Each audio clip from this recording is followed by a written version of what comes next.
I've been a park ranger here at Yellowstone for the better part of a decade. Yellowstone, with its geysers and wildlife, has basically been my home for nearly my entire life. You see, being a ranger isn't just a job, it's a calling. My dad was a ranger, and his stories of the park and its secrets were my bedtime tales. After he passed when I was young, I stepped into his boots, literally. I wore his old, worn-out hat and jacket my first day on the job. One autumn day, I was out on a routine check near the Lamar Valley after a storm had passed. There was a report of an injured bison, a young male, spotted by some hikers. I set out alone. That's typical for us rangers, though we always let someone know where we're headed. The sky was a dull gray, and a soft drizzle fell, making the ground soft beneath my boots. I reached the last known location of the bison, but found nothing. No tracks, no sign of struggle, no blood. Now, it's not uncommon for injured animals to move, but an injured bison, they're more likely to stay put. I decided to move deeper into the woods. After about an hour, I saw something. Not the bison, but a clearing up ahead that I never noticed before. I've patrolled this area countless times, but this area had somehow kept itself off of my radar. I stepped into the clearing. The air felt colder here. The drizzle turned to a fine mist that seemed to just hover in the air rather than fall.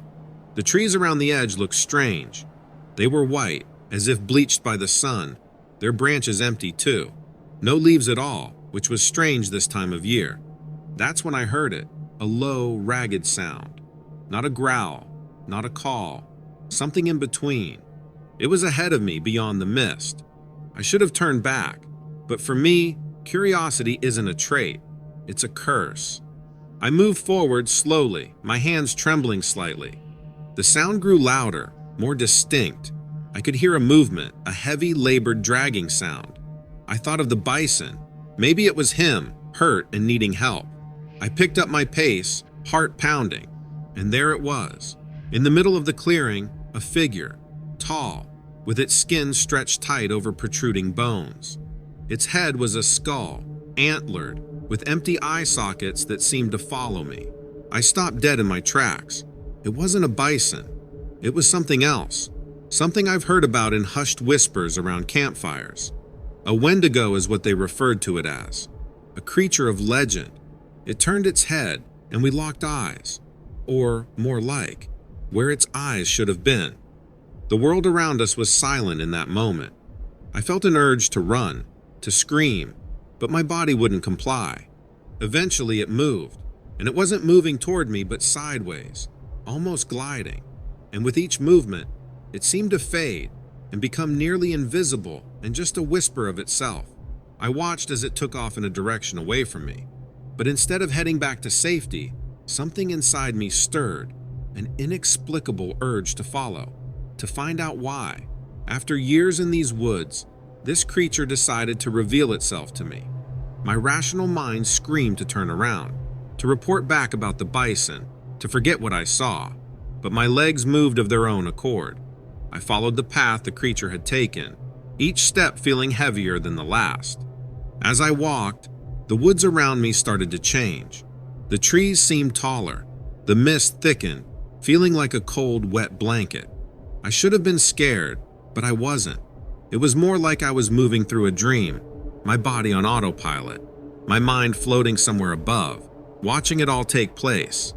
I don't know how long I walked, but eventually the mist began to clear, and I found myself at the edge of a ravine. It was deep and the walls were steep, but down at the bottom, I could see a cave entrance. The Wendigo, or at least the last shimmering image of it, had headed in that direction. Taking a deep breath, I began to descend. The way down was treacherous, loose rocks and wet earth threatening to send me tumbling with every step. But I made it to the bottom, my hands and knees smeared with mud. The cave mouth loomed out from the face of the earth. There was a smell in the air here that was old and earthy, like damp leaves and rotting wood. I pulled out my flashlight and clicked it on. The light seemed feeble in the overwhelming darkness, but it was enough. I stepped inside. The air was cooler here, and I could hear the sound of water dripping somewhere further inside. The walls near the opening were covered in moss. That's when I heard it again, the low, ragged sound from before. It echoed off the cave walls, making it impossible to tell where it was coming from.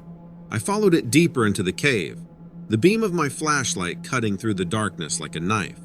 The cave narrowed and I had to stoop to continue. The sound grew louder, more insistent, and then the cave opened up into a larger chamber, and there it was. The Wendigo stood at the far end of the room, its back to me.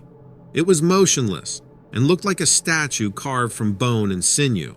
I approached with my heart thudding so loudly, I was sure it could hear it, but it didn't move. I stopped just a few feet from it, close enough to see how odd and oddly mesmerizing it looked. Its skin was all stretched over bones that jutted out. Even though it was kind of scary, I couldn't help but be a little amazed. There was something about it that was hard to look away from.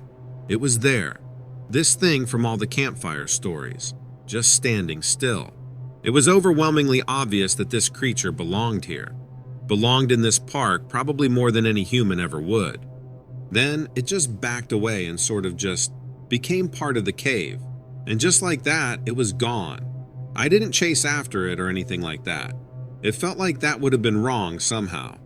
I walked out of there with a weird mix of feelings, not sure if I was scared, sad, or just plain bewildered. All I knew was that I'd keep this to myself.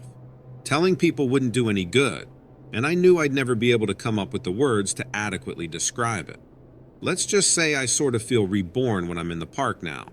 I'm seeing everything through a new lens, and with lots of new understanding.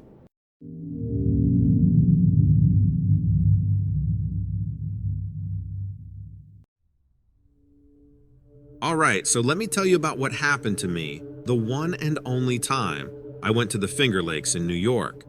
I'm not the kind of person who believes in spooky stuff, but this experience I had, it still messes with my head whenever I think about it. I was in Ithaca, New York for a conference. I work in IT, so it's not like I'm out there looking for adventures or anything. After a couple of days cooped up in meetings and stuffy hotel rooms, I needed a break. A colleague of mine, Jenna, she's into all this nature and hiking stuff, suggested we should visit one of the Finger Lakes. She said it was beautiful, peaceful, a good place to unwind. So, we rented a car and headed out the next day when we had a free afternoon scheduled. We chose to go to Seneca Lake, one of the larger Finger Lakes. It's known for its stunning views and clear waters. We arrived there mid-afternoon. The plan was simple. Take a walk along the lake, maybe rent a kayak if we felt like it. Jenna was all excited, taking in the scenery, talking about how she used to go camping all the time with her family. Me? I was just glad to be out of the conference room. By the time we were walking along the lake, the day started winding down. It was quiet, except for the occasional sound of fish jumping out of the water. Jenna was a bit ahead, trying to find a good spot to watch the sunset.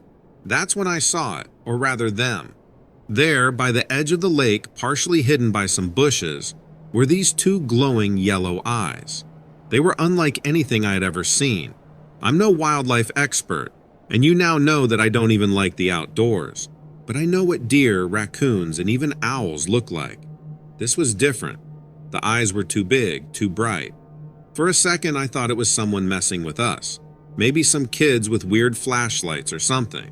But then, the creature, because that's the only way I can describe it, stepped out of the shadows. It was tall, way taller than a person, with a lean, muscular body covered in scales. They shimmered in the fading light, like some sort of weird armor. Its head was elongated, sort of like a lizard or a snake, with a sharp, pointed jaw. Those eyes, man, they just kept staring at me. I couldn't move. I wanted to shout out to Jenna, to run, to do something, but I was stuck. The creature tilted its head, almost like it was curious. Then it took a step toward me.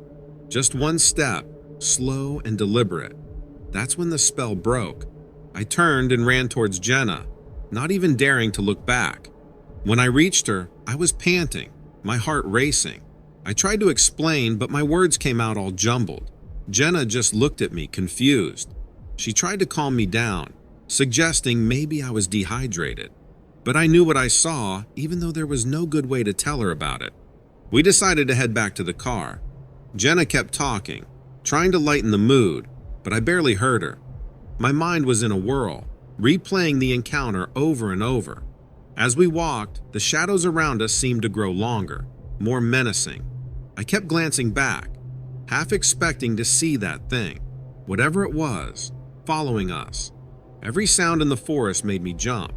I tried to tell myself it was just my imagination, that I was just spooked and seeing things that weren't there. But deep down, I knew it wasn't. As we reached the car, I felt a wave of relief. I was shaking as I fumbled with the keys, eager to get inside and lock the doors. Jenna was looking at me with concern, asking if I was okay. I just nodded, not trusting my voice. I didn't want to sound crazy, but I also didn't want to lie to her.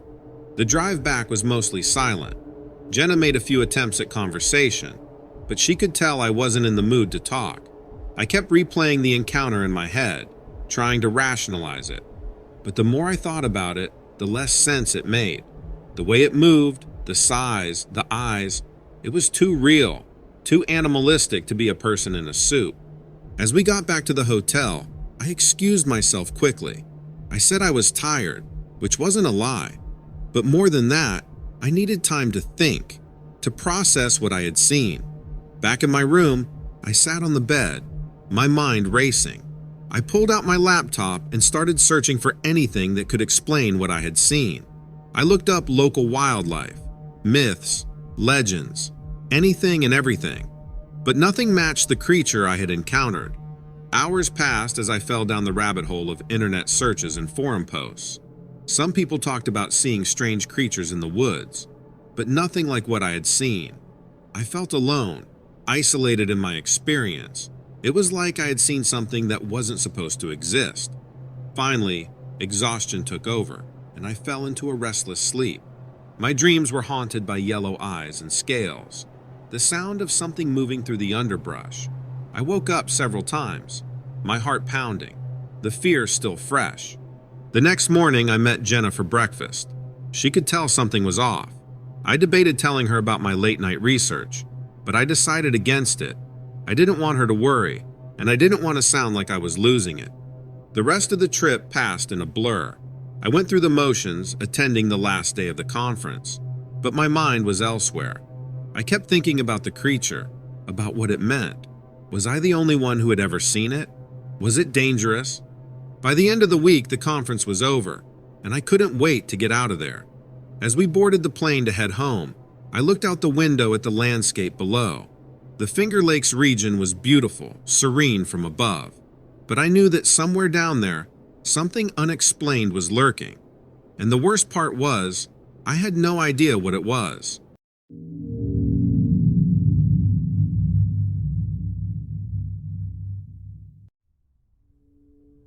Alright, so let me tell you about this crazy thing that happened to me last winter. I'm not really the type to believe in all that supernatural stuff, but man, this was something else. I was up in northern Minnesota, near Boundary Waters Canoe area. It's a beautiful place, lots of woods, lakes, the whole deal. I'm a pretty outdoorsy guy. Been hiking and camping my whole life, so I know my way around the woods. I was out there for some solo camping. It was mid-December, and yeah, it was really super cold, but I was well prepared, or so I thought. The first couple of days were great. I did some fishing when the sun was out, and took some long hikes. It was peaceful, really peaceful. Then, on the third night, things got weird. I was in my tent trying to fall asleep when I heard this noise outside. It was this weird kind of howling sound, but not like a wolf or anything. More, I don't know, desperate. It was hard to place. Curiosity got the better of me, so I decided to check it out. I put on my boots, grabbed my flashlight, and unzipped my tent. It was a clear night, the moon was bright, and there was snow everywhere, so I could see pretty well even without the flashlight. I started walking towards where I thought the sound was coming from. I was being as quiet as I could, stepping lightly on the snow. I kept going for a few minutes, and then I saw it. Man, even thinking about it now freaks me out. It was standing by a tree, tall and thin, way too thin for a person. Its skin was this weird gray color, almost like it was sick or something. And its eyes, they were just these glowing spots in the dark. I froze. I mean, what do you even do in that situation? Run? Scream? I didn't know. It didn't move either, just stood there staring. And I'm not sure at what. Then it made that sound again, that awful howling sound. It was louder this time, close enough to make my ears hurt. I remember thinking my ears were going to start bleeding or something. That's when I saw it move. This thing, the Wendigo or whatever it was, started closing in on me. Its movements were jerky, unnatural. It was like watching one of those old stop-motion movies, you know? It was terrifying, but I couldn't look away. I backed away slowly, not wanting to turn my back on it. Every step it took, the snow beneath its feet didn't even seem to crunch. It was like it was floating or something. I don't know how to explain it. The thing about it that really got me, though, was the smell. It was this rotten, earthy scent, like damp soil and decay. It filled my nostrils and made me want to gag. I'd never smelled anything like it before, and I hope I never do again.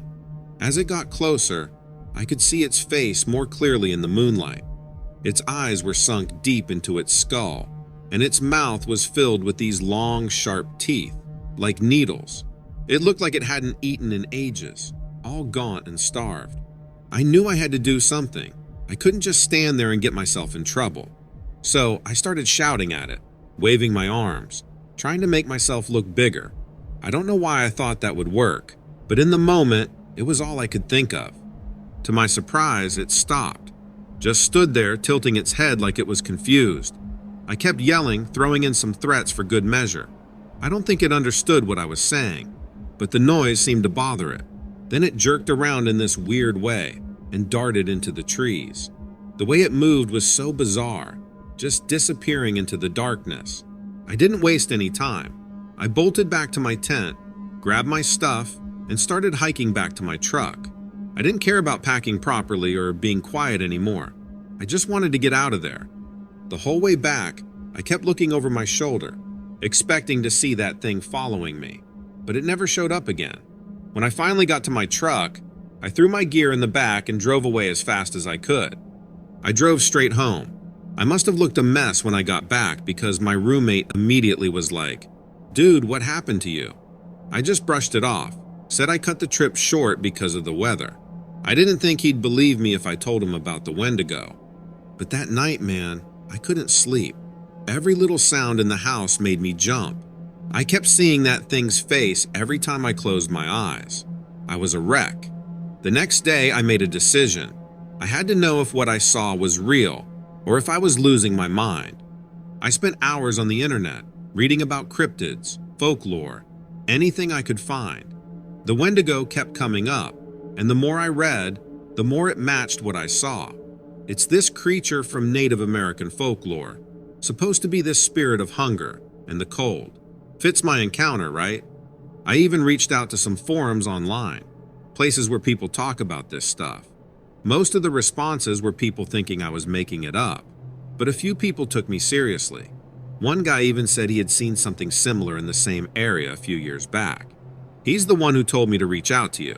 After a couple of days of this, I was more confused than ever. Part of me wanted to go back to prove to myself I wasn't crazy.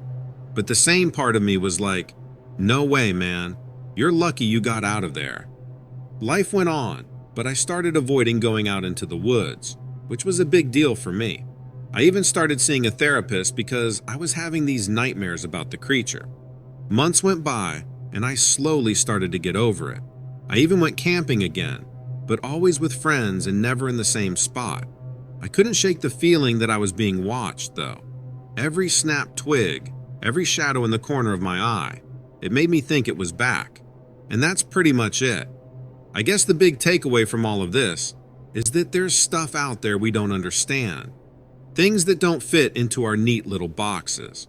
I'm more cautious now when I go out into the woods, more respectful of the fact that I'm not always at the top of the food chain.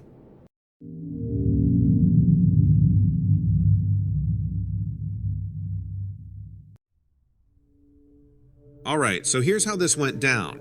I've been working in corporate jobs for a good chunk of my life. Tech industry. Lots of screens, loads of emails, never-ending pings on my phone. My name's Sam, by the way. I got to a point where I couldn't tell if I was blinking or if it was just the screen refreshing. So I decided to cash in those vacation days that were piling up.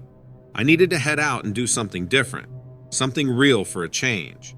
I picked a sea cruise for no other reason than I wanted to see far into the distance for once, not just another cubicle wall. So I got online and found the perfect week-long cruise along the coast of Scandinavia. Yep, I went that far away, which felt great. I had visions of being like a Viking in the Nordic Sea hundreds of years before computers. So I flew into Oslo, spent the night in a hotel, and the next day boarded the boat. The boat was nice, nothing too fancy, but it had that old-world charm to it. It was one of those smaller vessels that promised a personal experience with the sea, whatever that meant. Now, I'm not much of a socializer. I mean, I can hold a conversation, but I'd rather not, you know? So most times I found myself leaning on the railing, just watching the waves. I was 4 days into this cruise, and that was my routine. Wake up, coffee, stare at the ocean, maybe read a bit, dinner, bed, rinse and repeat. Of course, there was also the daily trip off the boat for sightseeing. But this one night, I couldn't sleep. We were somewhere off the coast of Norway, and the sky was just this endless canvas of stars. I figured I'd get some air. I walked up to my usual spot, and that's when things got weird. The sea was unusually calm, like glass. It's eerie when it's that still, and you're the only one out there. So I'm looking out at the sea's surface, and suddenly, there was this movement in the water, but it was so subtle. I almost convinced myself it was my eyes playing tricks on me. But then it happened again, closer to the boat this time. It was like a shadow, massive and fluid, bulging the water up. You have to understand, seeing something that doesn't make sense in the middle of the ocean, in the middle of the night, is completely confusing. Your brain just doesn't accept it at first because you're out of your element and don't know what's normal and what isn't. I kept watching, trying to make sense of it. This shadow, it started to take a form. I could make out parts of it breaking the surface, long and sleek. Not a whale or anything I could identify. Then it rose higher. Part of it did anyway. It was like a cross between a snake and, I don't know, something prehistoric. I was alone out there. The only sound was the low hum of the boat's engines. No one else out there to validate what I was seeing. This thing, it had these, I guess you'd call them spines or ridges along its back, catching the moonlight as it moved silently alongside the ship. It wasn't aggressive or anything. It didn't seem to notice the boat or me for that matter. It was just there. I watched it for a good while. At least I think it was a while. Time felt funny, stretched out and condensed all at once. The thing about the ocean is that it's full of mysteries, right? We know more about the surface of the moon than we do about the deep sea. That's what I was thinking when this creature, this sea monster, slid back into the depths as quietly as it had appeared. I stood there for a long time after it disappeared. My hands were gripping the railing so tight. My knuckles were white. You ever have one of those moments where your body reacts before your mind catches up? That was me. My heart was racing, but my thoughts were just a jumbled mess. I tried to rationalize it. Maybe it was a bunch of sea debris tangled together, looking like something else. Deep down, though, I knew it wasn't that. I've seen logs, seaweed, all sorts of junk floating around, and that is not what this was. This thing moved with purpose. Eventually, I realized I was freezing.